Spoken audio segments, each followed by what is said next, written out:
In the rugged mountains of Arizona Territory, a young Apache warrior named Alchesay was born in 1853. His people, the White Mountain Apache, had lived on these lands for generations, their existence deeply intertwined with the harsh yet beautiful landscape. But Alchesay's life would unfold during a time of profound change, as the expanding United States brought conflict and uneasy alliances to Apache territory. As a boy, Alchesay learned the ways of his people, tracking game through difficult terrain, understanding the rhythms of the desert, and developing the remarkable endurance that made the Apache formidable warriors. He grew up hearing stories of resistance against Mexican forces and increasingly against American soldiers pushing westward into their homeland. While many Apache leaders chose fierce resistance against American encroachment, Alchesay's path would be different. In 1872, at just 19 years old, he made a decision that would shape the rest of his life and impact the future of his people. He enlisted as a scout with the United States Army. The Apache Scouts were a unique military unit. They served alongside American soldiers but maintained their cultural identity and fighting methods. For Alchesay, joining wasn't a betrayal of his people, but a pragmatic choice in changing times. The Scouts provided valuable skills that American soldiers lacked: intimate knowledge of the terrain, tracking abilities that seemed almost supernatural to white observers, and understanding of Apache battle tactics. Alchesay quickly distinguished himself through his intelligence, leadership, and unwavering loyalty. He served under Lieutenant Charles B. Gatewood during the brutal Apache Wars, a series of conflicts that raged across the Southwest. American military leaders soon recognized his exceptional abilities, and Alchesay rose to become Chief of Scouts. His greatest challenge came during the campaign against Geronimo, perhaps the most famous Apache resistance leader. While Alchesay had chosen cooperation with American forces, Geronimo led fierce raids against settlements across the border regions.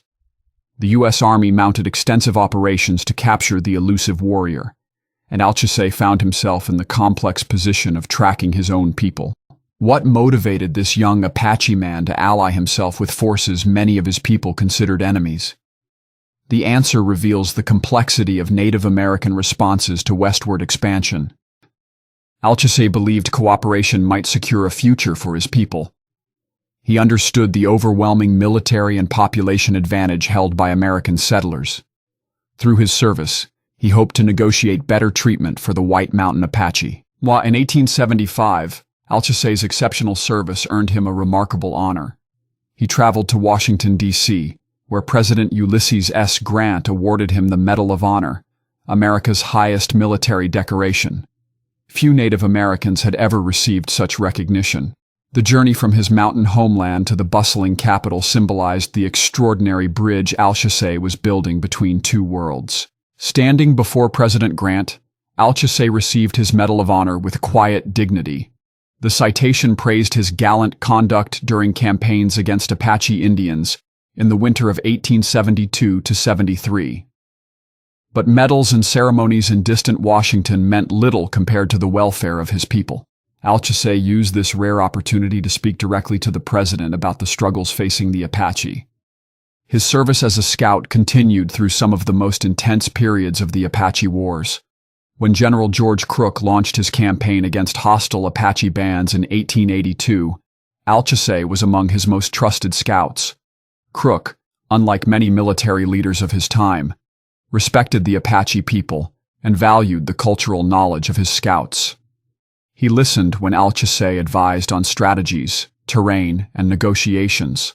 The relationship between Alchesay and American military leaders reveals an often overlooked dimension of frontier history. While warfare and violence dominate many historical accounts, there were also moments of mutual respect and genuine cooperation. Alchesay gained the trust of officers like Crook, not through subservience, but through demonstrated excellence and integrity. Perhaps Alchesay's most significant contribution came during the final Geronimo campaign. In 1886, as American forces closed in on the last band of resistance fighters, Alchesay joined Lieutenant Charles Gatewood on a dangerous mission to negotiate surrender. They rode into Geronimo's camp carrying only a white flag. The meeting was fraught with tension. Geronimo was notorious for his unpredictability and fierce determination, Alchesay spoke to Geronimo not as an enemy, but as a fellow Apache. He explained the futility of continued resistance and advocated for surrender as the only path to survival for their people. His words carried weight precisely because he remained connected to Apache values despite his service with the army. After tense negotiations, Geronimo agreed to surrender, ending the last major native resistance in the Southwest. With the Apache Wars concluded, Alchesay returned to the White Mountain Reservation. But his service to his people was far from over. He transitioned from warrior to diplomat and community leader. Understanding that the old ways of Apache life were forever changed, he focused on helping his community adapt without losing their essential identity. Life on the reservation brought new challenges. Government promises were routinely broken. Resources were scarce. Traditional hunting grounds were now off-limits. Religious practices faced suppression from government agents and missionaries. Disease spread through crowded conditions. Through these difficult times, Alchesay emerged as a voice of stability and advocacy. In 1887, he traveled again to Washington, this time meeting with President Grover Cleveland to discuss reservation conditions. He spoke with remarkable directness, telling the president, "We want to be like white men, but we need help." He requested tools, seeds, and education rather than handouts. This pragmatic approach characterized Alchesay's leadership, maintaining cultural pride while adapting to new realities. When the White Mountain Apache faced having their reservation lands reduced, Alchesay organized resistance. He gathered testimonies about boundaries and historical usage, then presented coherent arguments to officials.